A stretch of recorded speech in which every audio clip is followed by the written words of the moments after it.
24 तास एक पाऊल पुढे।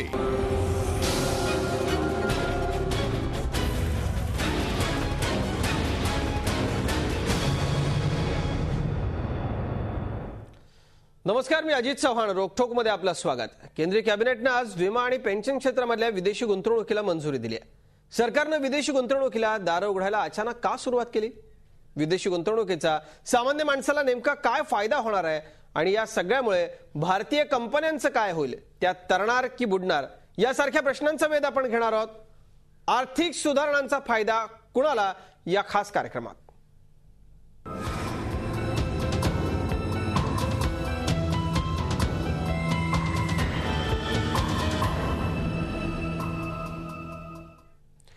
तर या सगळ्यावरती आपण अत्यंत विस्ताराने चर्चा करणार आहोत। अनेक नामवंत पाहुणे माझ्यासोबत असणार आहेत, पण तत्पूर्वी एक रिपोर्ट आपण पाहूया।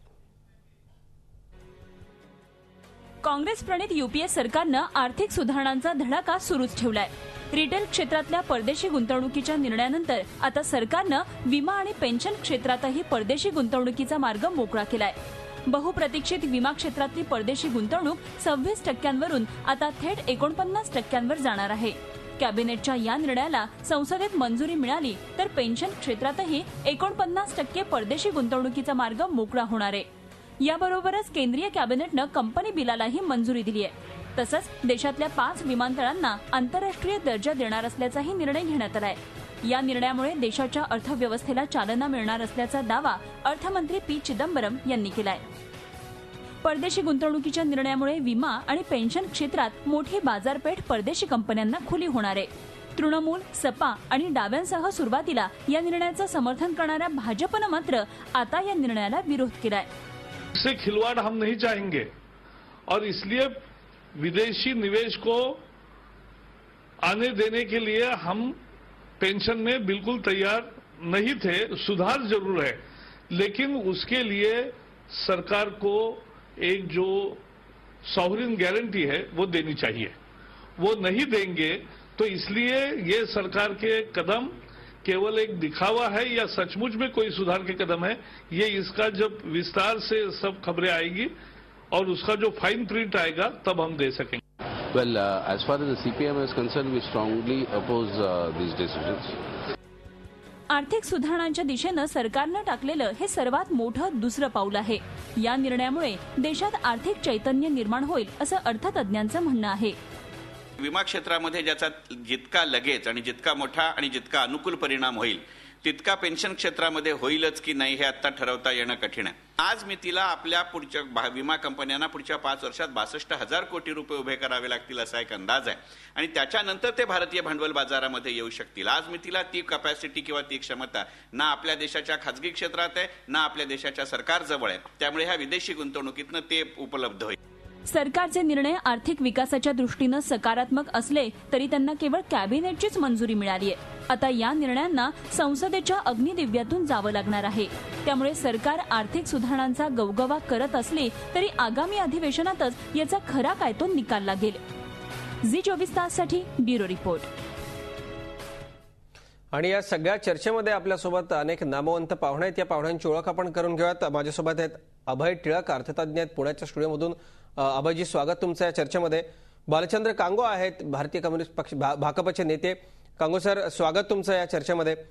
त्याचबरोबर माझ्यासोबत आहेत गिरीश कुबेर, लोकसत्ताचे संपादक। कुबेर सर, स्वागत आपल्या या चर्चेमध्ये। आणि दिल्लीच्या आपल्या स्टुडिओमधून आहेत हुसेन दलवाई, काँग्रेसचे खासदार आहेत। हुसेन भाई, आपलंही स्वागत या चर्चेमध्ये। रोकठोकमध्ये आपण या चर्चेला सुरुवात करूयात। खरं तर हा विषय अत्यंत गंभीर आहे। सर्वसामान्य जो माणूस आहे देशामधला, त्याच्या मनामध्ये अनेक प्रश्न आहेत, अनेक शंका आहेत। त्याला वाटतंय नेमकं हे काय घडतंय, ही कसली स्थित्यंतर आहे। माझ्या पिढीमधला जो तरुण माणूस आहे, जो युवक आहे, ज्याचं शिक्षण जास्त झालेलं नाही, जो कष्टकरी आहे, कामगार आहे, त्याच्या मनामध्ये अनेक प्रश्न आहेत। जो सर्वसामान्य आहे त्याच्या मनामध्ये अनेक प्रश्न आहेत की नेमकं हे सगळं होतंय काय। कारण या आधीची जी या देशामधली अशा स्थित्यंतराची परिस्थिती होती ती त्यानं बघितलेली नाहीये। या सगळ्यांना या अत्यंत अभ्यासपूर्ण चर्चेमधून काहीतरी आपण देण्याचा आज प्रयत्न करणार आहोत आपल्या सगळ्या नामवंतांच्या माध्यमातून। मी सुरुवात करतो अभय सरांकडे आपण जाऊयात। अभय टिळक, मला सांगा, सगळ्यात महत्त्वाचं म्हणजे सरकारनं ही विदेशी गुंतवणूक खुली करण्याचा धडाका का लावलाय आणि विमा क्षेत्रामध्ये 49% जी परकीय गुंतवणूक आहे, आपण सुरुवातीला विमा क्षेत्राबद्दल बोलून सुरुवात करूयात। त्यानं नेमकं काय साधणार आहे, काय बदल होतील, काय परिणाम होईल?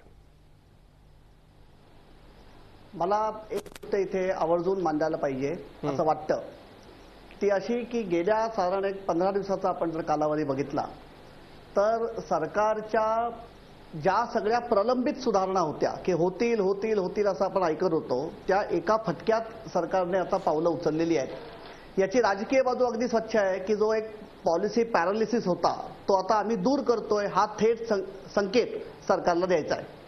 मला असं वाटतं त्याच्याही पलीकडे जाऊन जे सध्याचं व्यापक आर्थिक चित्र आहे त्या पार्श्वभूमीवर जेव्हा आपण बघतोय की परकीय थेट गुंतवणुकीला एका अर्थाने खूप मोठ्या प्रमाणात चालना मिळावी की परदेशी गुंतवणूकदार इथे यावेत म्हणून सरकार जी पावलं उचलत आहे त्याला एक मुख्य कारण असं आहे की आज आमच्या देशामध्ये आमची जी व्यापारी तूट आहे, ज्याला मी ट्रेड बॅलन्स म्हणतो, हा जवळपास ठोकर देशी उत्पादिताच्या जवळपास 4% गेलेला आहे. आमची वित्तीय तूट जवळपास 5-5.5% आसपास आहे आणि वाढती वित्तीय तूट आणि वाढती व्यापारी तूट यांचा थेट संबंध आहे. त्यामुळे ही व्यापारी तूट जी आहे ही जर आम्हाला भरून काढायची असेल, कारण शेवटी आम्ही आयात करणार कशी? आयात करायला आपल्याकडे परकीय चलनाचा साठा पाहिजे. मुळात आमच्याकडे आयात म्हणजे व्यापार तूट आहे, त्यामुळे आमच्याकडे मुळात निर्यातच आमची मंदावलेली आहे. त्यामुळे आम्हाला परकीय चलन हे हवंच आहे. त्यामुळे परकीय चलनाचा एक मार्ग म्हणजे आमच्याकडे परकीय भांडवल किंवा परकीय थेट गुंतवणूक ही यायला पाहिजे. हे तात्कालिक सगळ्यात महत्त्वाचे आजचं आपलं कारण आहे. दुसरी महत्त्वाची गोष्ट अशी की जो रुपया आपला सातत्याने घसरतोय त्या रुपयाला जर टेकू द्यायचा असेल तर आपल्याकडे परकीय थेट गुंतवणूक ही यायला पाहिजे. कारण परकीय थेट गुंतवणूकदार जेव्हा इथे भांडवल घेऊन येईल आणि त्याला जेव्हा तो भांडवल इथल्या देशी अर्थव्यवस्थेमध्ये गुंतवायला लागेल तेव्हा त्याला ते रुपयाच्या स्वरूपात गुंतवायला लागेल. पर्यायाने त्याला रुपया विकत घ्यावा लागेल, म्हणजेच रुपयाला आधार मिळेल. त्यामुळे घसरता रुपयाला टेकू देणं. दोन, सगळ्यात महत्त्वाची गोष्ट म्हणजे की परकीय चलनाची गंगाजळी आमची सुदृढ ठेवणं, या 2 तात्कालिक गरजा आहेत. आणि यांचा थेट संबंध ज्या पद्धतीने परकीय थेट गुंतवणुकीला सरकार गेल्या 3 म्हणजे किरकोळ भांडवलाच्या म्हणजे व्यापाराच्या क्षेत्रामध्ये आपण दरवाजे खुले केलेत, आज विम्याच्या बाबतीत केलेत आणि पेन्शनच्या बाबतीत पण विचार सुरू आहे. हा सगळा भर जो आहे हा प्रामुख्याने परकीय चलनाच्या गंगाजळीकडे डोळा ठेवून आपण करतोय. आणि ही गंगाजळ वाढेल असं तुमचं म्हणणं आहे. अभय टिळकांचं आपण ऐकलं देखून या सगळ्या विषयावरचं विश्लेषण. आपण जाऊयात आता गिरीश कुबेरांकडे. गिरीशजी, तुम्हाला काय वाटतं या सगळ्या निर्णयांचे काय पडसाद उमटले? झी 24 तास एक पाऊल पुढे.